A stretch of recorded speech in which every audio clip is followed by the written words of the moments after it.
neighbor and say, neighbor, you are chosen, not frozen. Say, neighbor, you are chosen. If you don't mind, let me just put my hand on your shoulder to remind you that you are chosen and not frozen. I'm going to sit down for a moment. Let me try to talk. I don't need to get up there like this. It's not about height with me, because there is an anointing. And when I tell you there is another realm, I'm not talking about this stuff that people just, oh, I'm in this other. There is another realm that you can enter in with God that penetrates this realm, that breaks yokes, destroys yokes, that destroys the work of the devil in this realm. But then are you willing to pay the price to get there? Yeah, only everybody don't want to go there. But he tells us in Deuteronomy, the 7th chapter, and then we're going on to move to some love. He said, the Lord did not set his love upon you, nor choose you because you were more in number than any people, for you were the fewest of all people. But because the Lord loved you, and because he would keep the oath which he has sworn unto your fathers, has the Lord brought you out with a mighty hand and redeemed you out of the house of bondmen, from the hand of Pharaoh, king of Egypt. God was telling Moses, was speaking to the children of Israel, because they're going to go into the promised land. And he was telling them, if you read the preceding verses, he was talking to them. He said, now when you enter into this land, there'll be other nations. And these nations will not love me. They will not want to serve me. They don't even desire me, he says. And so he says, don't get mixed up with them. Don't get involved with them. See what's happening right now. And you hear me say it all the time, because I'm not only a pastor, but I am a prophet, and I have to warn you of these things. Because when I see these things happening in the church, there must be a warning.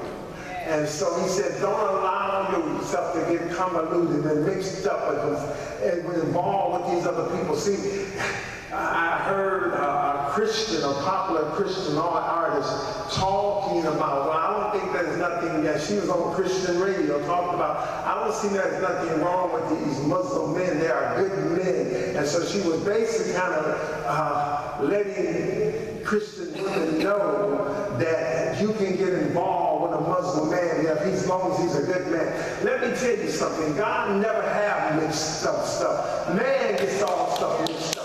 There's a difference between holy and unholy. God never intended on all this mixing. So and then he warned them. He said, look, not only don't you get involved, but don't let your children get involved. You need to tell your child whether your child is in rebellion or not. You need to tell your child if that man is ungodly or that woman is ungodly, if they don't love God. You need to tell them to stay away from them.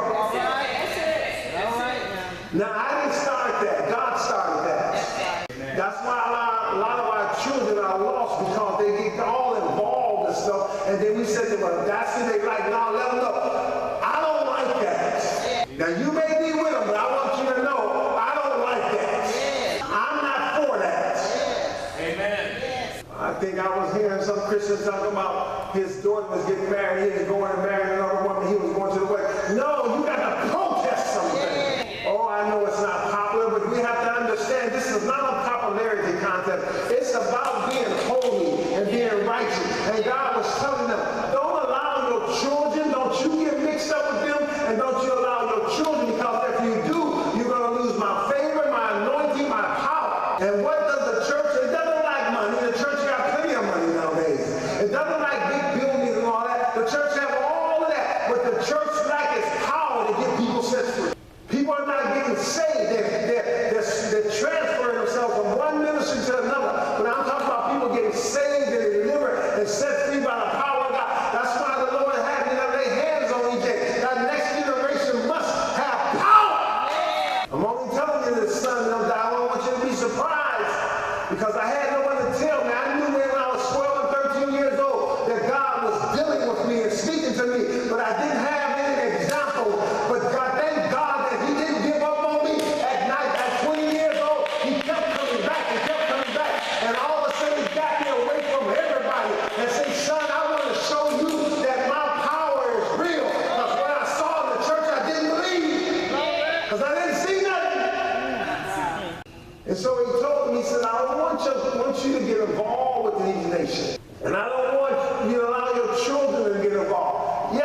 parents, you must have a standard. And then you must demonstrate a standard. And so God was telling me, he said, because I didn't bring you out of bondage to get back in bondage. I didn't bring you out of Egypt with them worshiping their gods and go over to Canaan with them worshiping their God and you get involved with them. He said, I brought you out to drive them other nations out to establish some truth in the world. See, God didn't bring us out. God didn't bring us out and choose us to then get delivered and set free, then to go back and mix with it again. Yes, He wants you to be separated because you chose Him. You didn't choose yourself. Think about this. I want you to think about this. The Holy Ghost was moving God this very clearly. You didn't choose yourself. I want you to look in your own family. Take a real good look. No, take a good look. And look at most of your family and ask yourself, because you was raised around the same stuff, how did you get out? How did you get out? With all the stuff around you, had alcoholics, you had adultery, you had all homosexual, you had all that stuff running in your family. What made you so different? Why did God choose you? Why are many of them still in bondage, or have died in bondage, or are going on an eternity in bondage? What was it about you? Because when I look at myself, I can't think of anything about myself, particularly that would make God want to choose me. I got 6 brothers, 1 sister, plenty of cousins that's still in bondage. So why did God, out of all of them people, choose me? What was it about me? Somebody say nothing. Because He said, I didn't choose you because there was anything about you that was good, but because I wanted to love you and I wanted to establish something in the earth. God always wants an example. He said, not because you were more intelligent, wiser, smarter, but because I loved you. I chose you. I saw you. And I snatched you out. That's why I don't worry about none of the children here. I don't care how rebellious they get, what they think in their minds and their heart. You know why? Because the hand of the Lord has been on most of them since the day they were born. They why? He chose their parents and He chose them. So I don't care how far you try to run from God, there's something about when you're chosen that you can't run from. He just keep on. Why do you think that some got all messed up and never got back, but you did the same thing, and yet God keeps showing you mercy and keep dealing with you? You're chosen. The same bullet that went through somebody else missed you. The same drug that took somebody else out, you were doing the same thing, but you ain't strung out. Why? God chose you. See, when God chose you, He can pierce through the darkness, pierce through the atmosphere, pierce through all that stuff and snatch you out. You could have been the crazy one in your family, but He chose you. And so God told me, He said, not because of anything that you've done. I don't ever want you to get that all messed up and twisted in your head. It ain't nothing, there's nothing that you or I could have done to make us worthy of this being chosen by God. But He chose us before the foundation of the world. And see, I'm going to talk to you about chosen people for a moment because God, the Holy Ghost told me, dealt with me about this. And so I want you to understand, first of all, you are chosen. And so don't you ever feel bad about yourself, because if God thought enough to choose you, there's something in you that God sees as a value that you may not even see in yourself yet. It's of such a great value that God protected you when you didn't know how to protect yourself. When you didn't know what was good for you. That's why you hear stories of people that grew up and their whole family was messed up. But somehow that one person got out and got saved and got delivered and got on fire for God. Now how did that happen to you? Because the government would tell you, and society tell you, if you grow up in the atmosphere, you bound by it. But you chose it. And I want want you to look in the book of Jeremiah, the first chapter. I want to bring out 3 things here. When you know, you see, these fickle people, and I will say they're fickle. 1 minute they're apostle, the next minute they're prophet, the next minute they this, the next minute they that. God is not fickle. Not only is he not fickle, once given an assignment, he rarely changes it. So these people say, I'm this, and then God changed and God. Read your Bible. Some get their assignment when they're real young, and some get their assignment when they're old. But when they got that assignment, they died with it. David, I'm going to anoint you to be king. He was king until he died. Moses, I'm going to anoint you to lead my people. He led his people until he died. Elijah, you are a great prophet unto me. He prophesied till he was called up. See, there are people who choose themselves, and there are people who God chooses. I am totally satisfied with what I'm doing. I've been doing it for 40 years. I ain't got no new revelations. What he told me, he told me.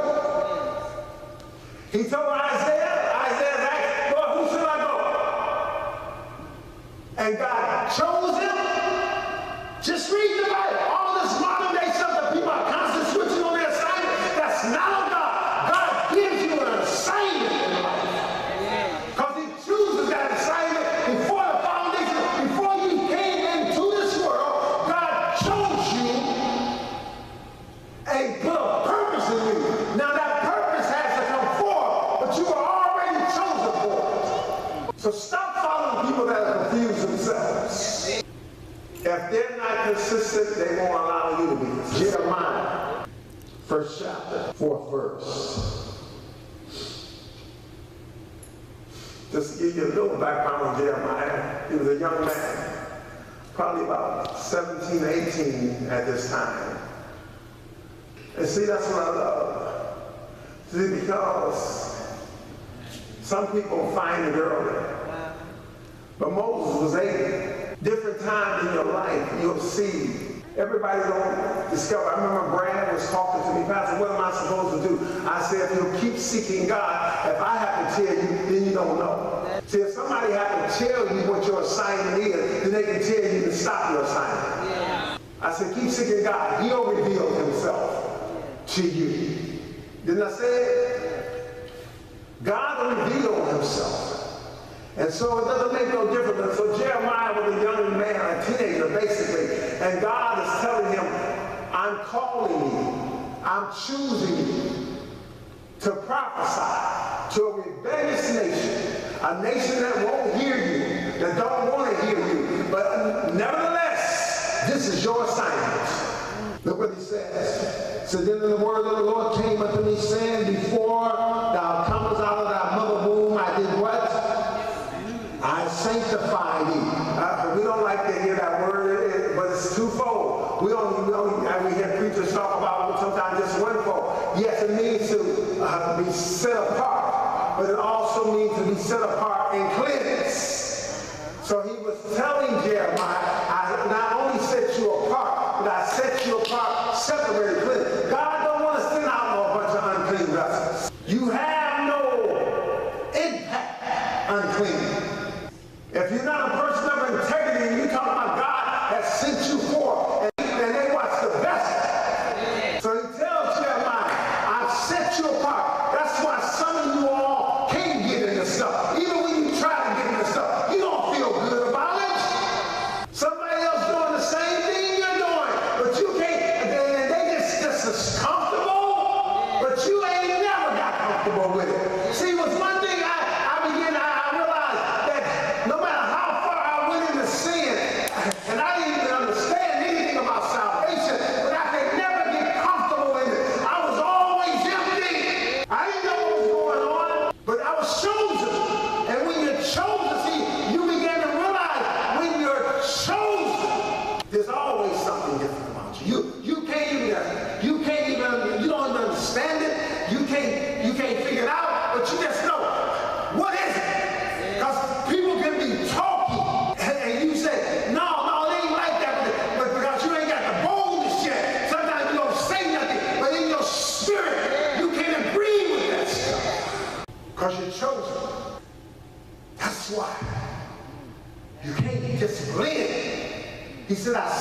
sanctified you. I set you apart. Now, he said he did it in the mother's womb. That means before you start doing anything, God had already chose you and put his hand on you and called you and gave you a purpose.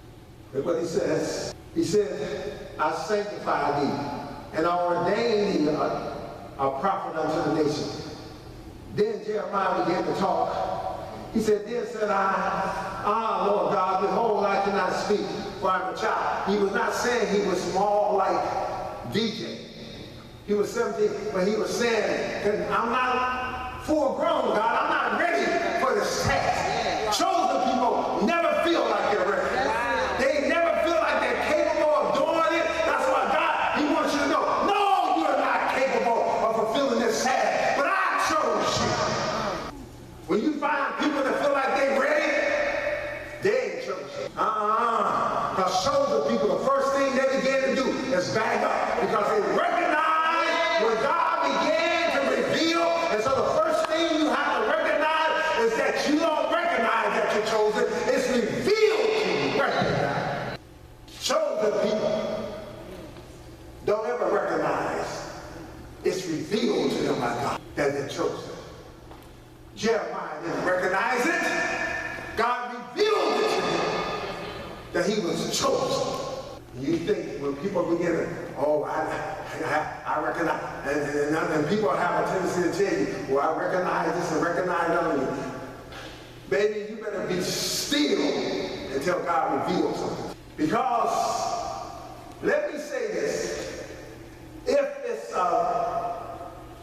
if you're chosen and God has given a purpose and ordained a purpose, it is not going to be easy. See, when people want it and go after it,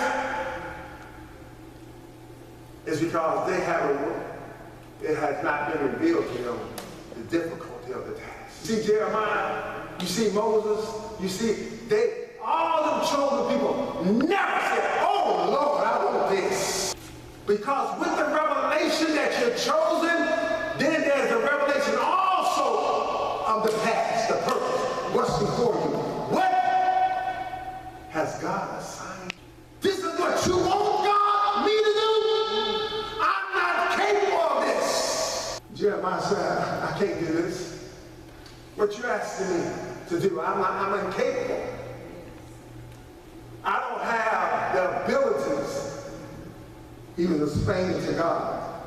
But the Lord says to him, say not I am a child. He said, in other words, don't talk about your inability to me, for thou shalt go to all that I send thee, and whatsoever I command thee, thou shalt speak. So God began to right off the bat, and every place you see it, he eliminates the excuse. When you are chosen, you get no excuses. You get no buys. You can't tell God, I don't want to do it. It don't work like that. Look at the Bible, read it, understand it. When people are chosen by God, no matter who they are, when they are, because all of them began to make excuses, and one by one, God will eliminate your excuse and tell you, I don't care what excuse you got, you're going to do this. Yeah. If God lets you out of the assignment, say you ain't chosen. If God lets you out of the assignment, you ain't chosen. Because God don't let you out of assignment. Once he ordains and chooses you, that's your assignment until you leave here. He don't let you out of it. Because it's difficult or hard. We're going to show you. We'll show you. So, chosen people, when you are chosen, it's always revealed. Say revealed. Revealed. It's not recognized. It's not something that you see in yourself. It's something that God reveals. I'm not talking about ministry, because everything is a ministry. He ministered in such a way that preachers was touched and lives was touched just because he was on this assignment. Chosen. Bible doesn't say Nehemiah was a prophet. He was worked in the palace.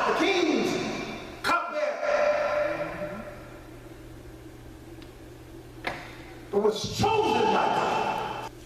You don't have to have a title to be chosen. Some people always, I'm this, I'm that. A title don't empower you.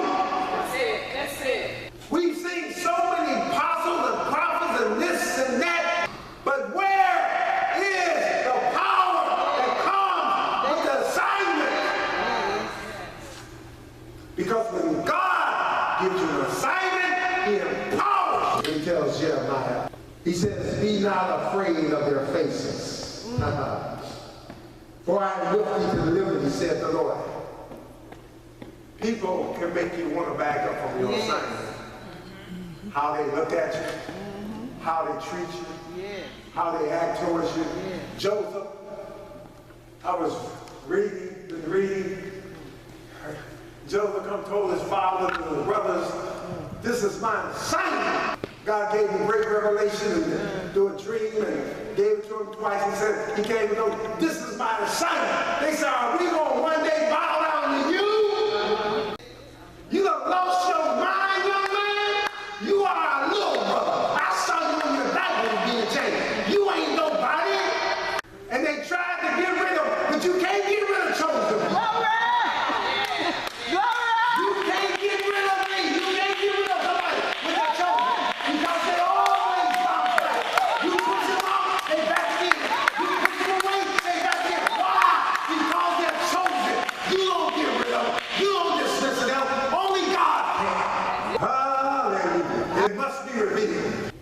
God reveals something, just keep on being faithful. Like what I'm supposed to do, just sit, no. Do what your hands find to do. Whatever God, just do. Whatever needs to be done, just keep doing it. That's what you find with chosen people. They were doing something before God began to do it. They weren't lazy, slothful, unconcerned people waiting to be called or waiting to be used. Chosen people, they find something to do. Why? Because I'm just waiting. I'm waiting on my church. I'm waiting on this. I'm waiting on that. I'm waiting. When I got saved, I was running. I said, when I got saved, I was running. It wasn't about preaching. It wasn't about any of that. It was about, I'm saved. I'm glad. I'm just serving God. Whatever my hands find to do, if you are lazy, you got to ask yourself how you really chose. Because I don't know any lazy people God really uses. Look in the Bible. Look, I don't know any lazy, slowful people, procrastinating people that God was using. All of them already had a job. Yeah. Already was doing, I'm not just talking about working, already was doing something. They may not know what to do, but they were busy doing something. Moses wouldn't sit around waiting for a burning bush. He was all ready. Elijah wasn't waiting around for Elijah to come along and throw his mantle. He was plowing in the field, already working. The disciples were fishermen. They were already busy working. Somebody said, look at somebody and say, don't get it twisted. Don't get it twisted. You sitting around talking about, well, until God shows me what to do. I'm like, nah, you do something. If you are chosen, you are busy. I don't know where God is going to take Kyrisha and that, but she's already busy. And I didn't get up, I didn't come to church with her, but as I was standing and the Spirit of the Lord said, I'm taking a deep part. But she's already been crying. That's what I worship. Atmosphere. It has to come down from the leader of it. Yeah. If she was carnal, there would be a carnal atmosphere. Yes. If she had no hunger for God and worship herself, it would not come out. It don't happen by accident. So when people get something they chosen and if they're doing nothing, I just look. There must be a revelation. The next thing, chosen people. There must be preparation. Don't think that because God chose you that you don't have to prepare yourself. He will give you the gifts, the abilities, whatever is needed, but then you have to fine tune. That's just like me getting up here. and saying, God has given me a message, but I don't study. I don't pray. I'm not consecrated, but I'm going to get set up here and think God's going to use me. That's just like somebody that's been chosen. Oh yes, God has chosen, anointed this, but they ain't preparing themselves. They're not diligent in what they're doing. See, you don't move to another level until you're diligent on the level that you are. It don't work like that. God doesn't elevate until you are preparing yourself to go to that next level. Yes. Now you may not know that you are preparing yourself. And some of us move at faster rates than others because it's not according to our plan, it's according to His. God accelerates certain things because He has to. And so that's why it's wrong of you to compare yourself among yourself. Never look at somebody else and ask yourself, why aren't you there? Don't worry about their assignment.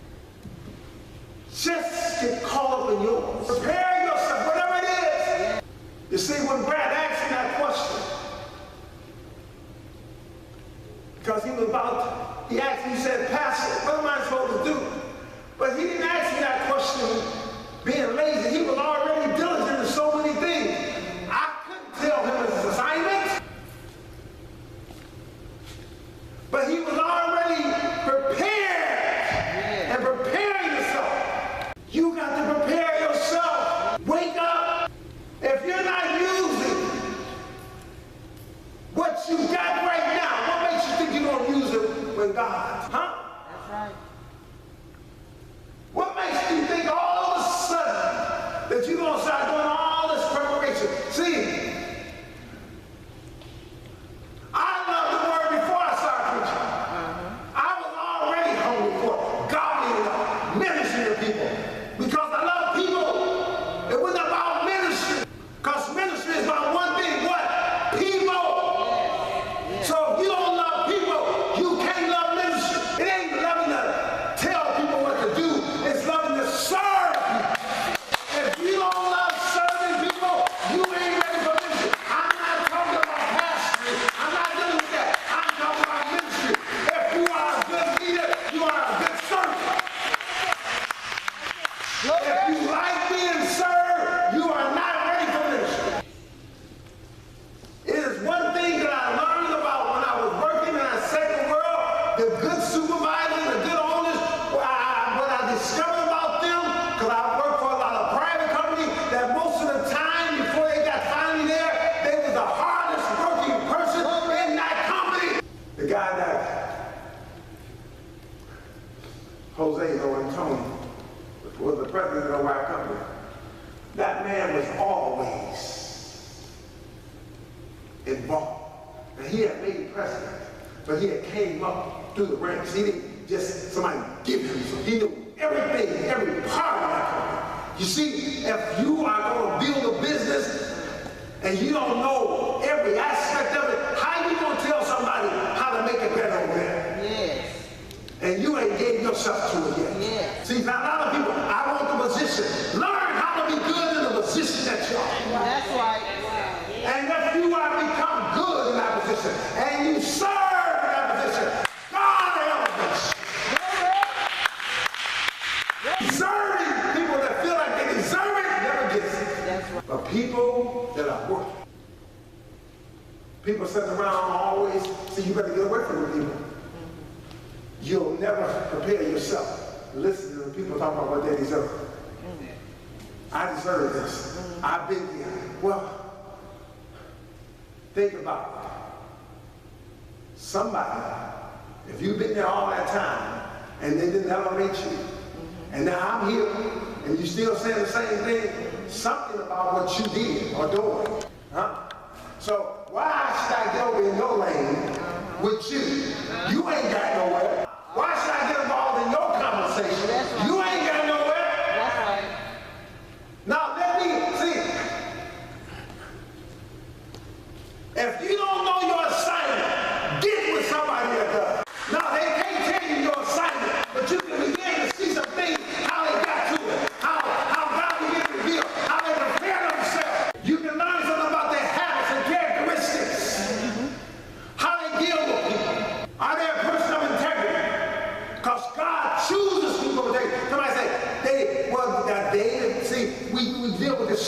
stuff. Well, David failed to commit adultery and sin. David, the Bible said, did that one time. That's it. He repented, you don't ever sin again. They said, Moses cursed the people.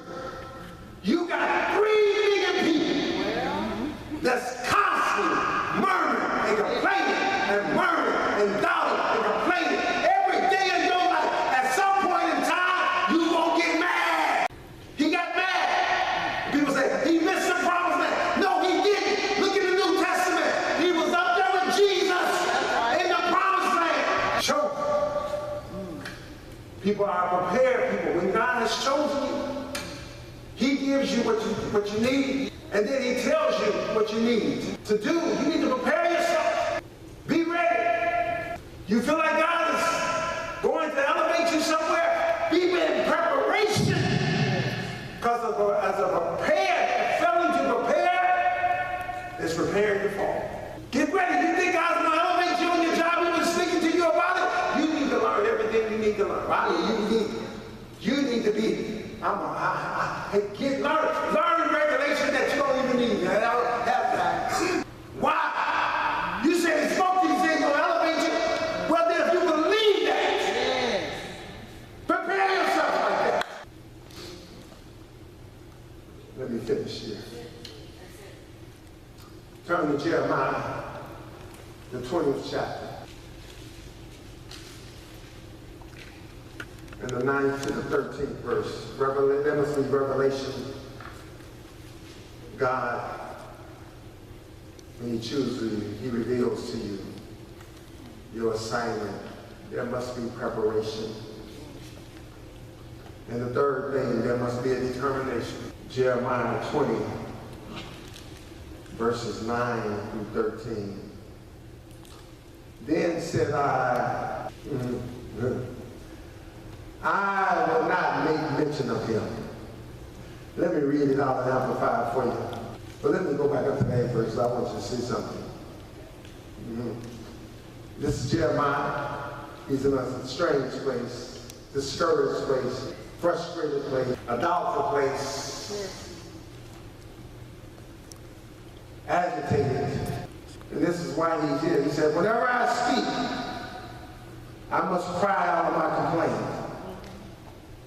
I shout violence and destruction, for the word of the Lord has become to me a reproach and a derision, and has brought me insult. He said, because I'm telling you what God has told me, you insult me, and you talk about me, and you criticize me, and you scorn me, and you beat me out. I don't want to do this assignment myself. So why is all this happening to me? See, when you are chosen, there are some places that you'll find yourself in. You don't want to be there. See, but one thing I learned about being chosen, you will complain. See, that foolishness that you will complain. You ain't no better than Moses and Elijah and Jeremiah. When you are chosen and that assignment gets so rough and tough and it seems like it's about to break you, you will look to God and say, why in the world did you give me this assignment? Why didn't you give it to somebody else?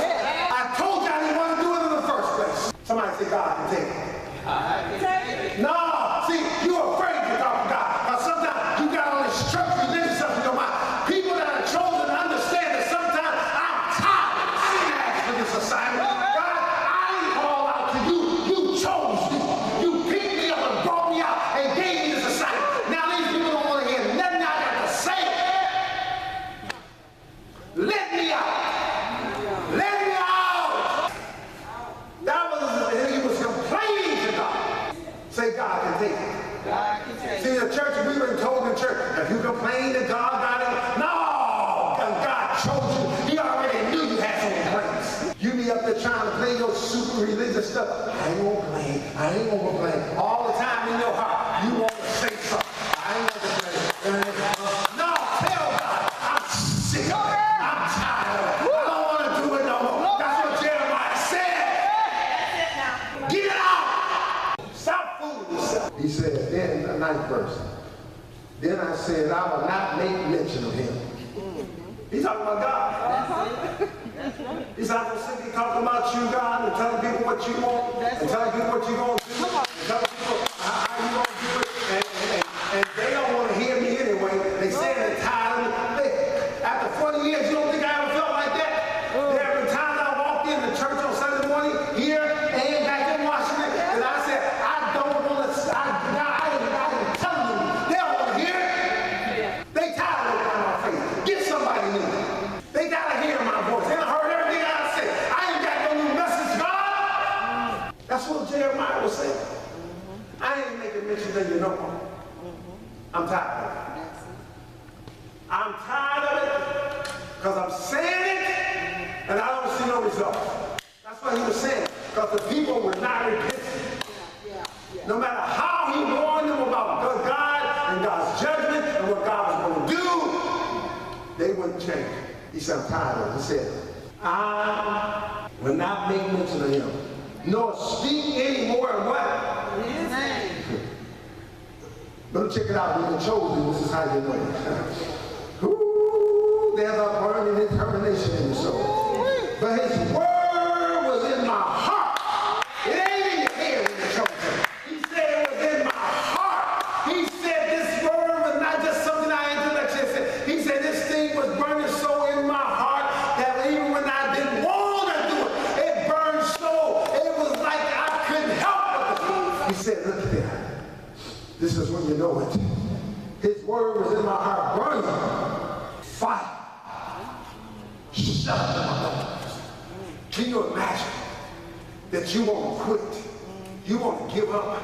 You want to walk away? But his word is so in your heart. That calling, that choosing, that thing that God, that assignment is so in you. It's burning. I know what that feels like. You can't walk away from it when you want to give up on it. Because you're chosen.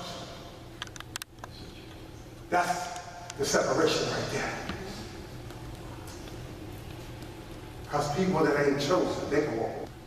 People, because boy, it is something to know that God has given you an assignment and it's in your spirit and you try to walk away from that thing began to burn. There's conviction and fire and it just began to burn. That's why I say you have to know that you're chosen and not frozen. When you're frozen, you get stuck somewhere. This is a good place in my life. I think I'll stay right here. Things are going well and things are running good and things are at peace. This is a good place in life. I'll just park it right here. You're frozen.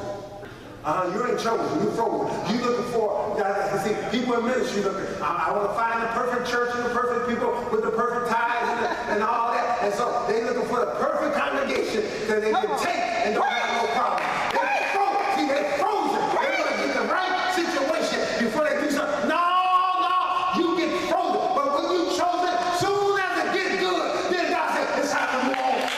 It's time to move on. So I said, what you talking about? Elijah in the famine, everything getting good. Well, hey, everybody's suffering in the famine, but God got a raven coming to him, feed him. He drinking water out the brook and everything, and the raven feeding him. Elijah said, well, it ain't what I want, but it ain't bad as everybody else. And so they thought everything did good. The brook started drying up. God said, look at here, it's getting too comfortable right here. I chose you. You ain't finished with your assignment. Now get up from here. And see, I don't know if Elijah got up when God told him, because the Bible said the brook dried up. Sometimes God got to let it all dry before you get up from where you are. He'll let things dry all around you. Preach, man. If you don't think he'll let everything dry so you can get up from that place. Because you're chosen. And somebody else needs to hear it. Jeremiah said, he said, I was speaking anymore in his name, but his word was in my heart as a burning fire. See, that's what we're missing out. Fire. Fire makes you move. See, when you get frozen, you can just stand still. When something freezes, frozen with your thoughts. That's why you can't reach nobody, because you're frozen. If they don't come your way, you can't help. But when you're chosen, see, fire, boy, let me put some fire in you. What's the first thing you're going to do? You're going to move. If I come out, you stand right there with me. See, that's why there's so many frozen Christians. You comfortable, and the person next to you is comfortable. Get on fire, see if they be comfortable with you. If your friends and your family are just comfortable with you, you are frozen. All right. But when you know that you are chosen, they will not be comfortable around you, because there's something in you. It's like fire. It makes people uncomfortable. Y'all, some of y'all think y'all need to get to these Bible studies. What Kyle was saying, she said, I ain't did nothing, but she just talking about associated friend. She said she just seemed to be uncomfortable with me now. You know why? Because you're burning more. And the more you burn, the more people get uncomfortable. You ain't got to do nothing. And I'm not being braggadocious. I'm not talking about me only in Christ Jesus, but I have walked into rooms and people all of a sudden, this conversation just changed up. I'm talking about Christians. I see you thought I ain't talking about the world, because see, when people are frozen and they're full of carnality, other carnal Christians can get right there with it. But when you come in there and you are a person on fire for God, they don't want to have a conversation around you. See, God can stand your complaints, because God knows it gets tough. God knows it gets rough. God knows when he gave you that assignment, there was going to come a time in your life that you were not going to want to do this thing. Look what Jeremiah said. He said, I ain't talking about you no more. He said, but the word was in me like fire. He said, and I was weary and forbearing that I could not stay. He said, I thought I couldn't last any longer. I can't, Lord, I ain't got no more strength. Yes.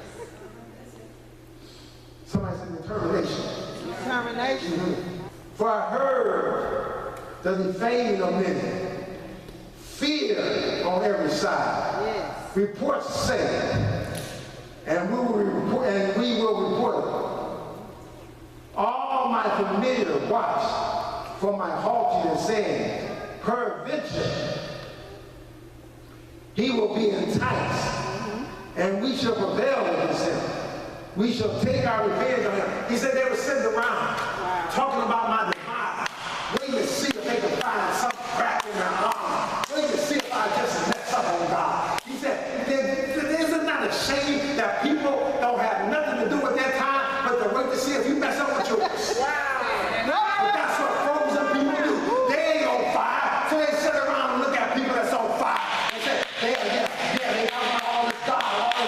I want this one. I know they gonna mess up. They sit around day and night just waiting for your demise, waiting for you to mess up, talk about it. Yeah, I knew. And when you fall, all they got to say, I knew he wouldn't all that. I knew she wouldn't all that. Baby, let me tell you something. Frozen people, God never gets up. But chosen people, God will raise them again. They talk about David's failure, but look over the book of Acts.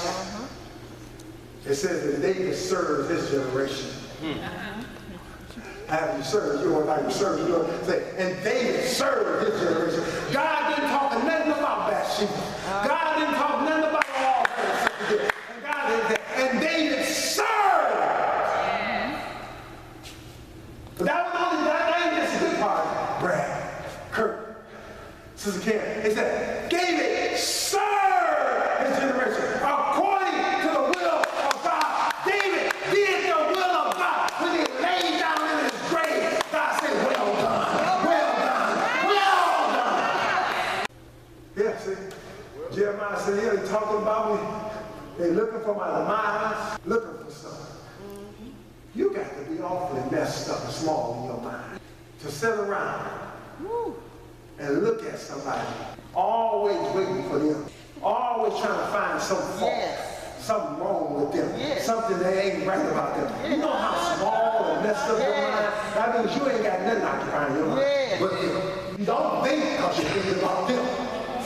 You don't act to be nothing because you think you devise ways how to hurt them. Yeah, you can get on fire for God. You can get on fire for God if you'll humble yourself and repent and cry out to Him. But see, when you're chosen, you won't quit. I wanted to show you this in case some of y'all have been discouraged about some things. That ain't abnormal.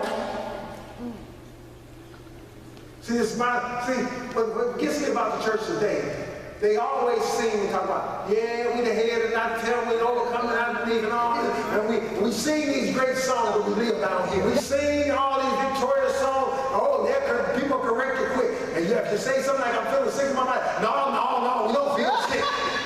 No, I'm feeling sick in my body. No, that's the wrong confession. No, I'm feeling sick in my body. No, you need to never faith on your mouth. No, I'm feeling sick in my body. Pray for me. Now, if you won't tell me not to feel sick, have enough power to lay hands on me so I can feel better. Don't tell me something you can't do something about. No, I'm broke. No. I'm confessing, and you see it on Facebook all the time. Everybody that agrees, you're going to get this money. Share, touch, life. And you got all these rights on that. You got this money on a picture that ain't money at all. And then like they say, I want to be rich in the next 3 days. Are you rich? You hit the mic, you share it with somebody. Did you get rich? Huh? Did your life get better? No, you broke. Get with somebody that'll learn how to get out of poverty and begin to mark him or mark her and begin to look at their life and say, now how did you get from there? Yes. Instead of looking at it on Facebook.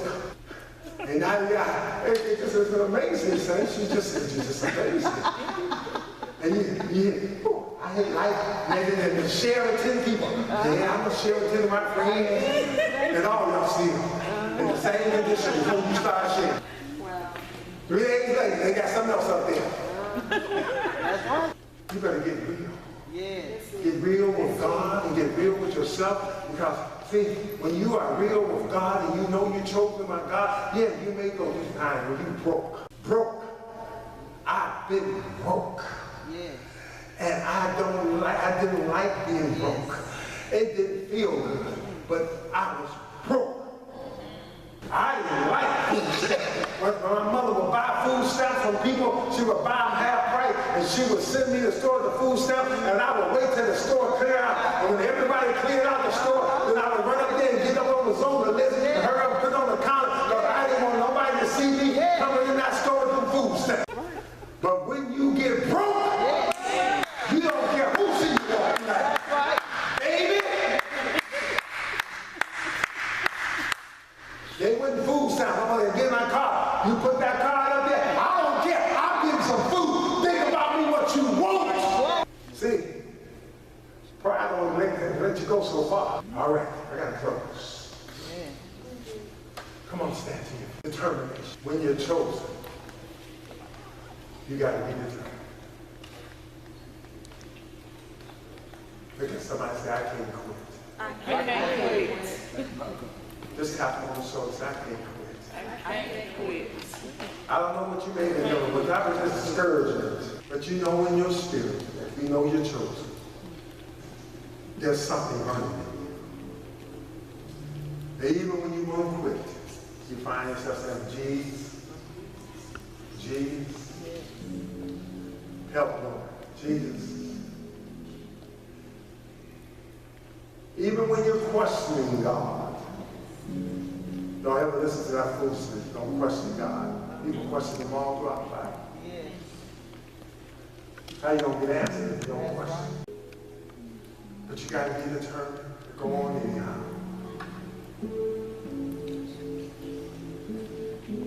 Oh, saints, and I'm gonna run on to see what the end is gonna be. Father, in the name of Jesus, I believe I deliver what you give.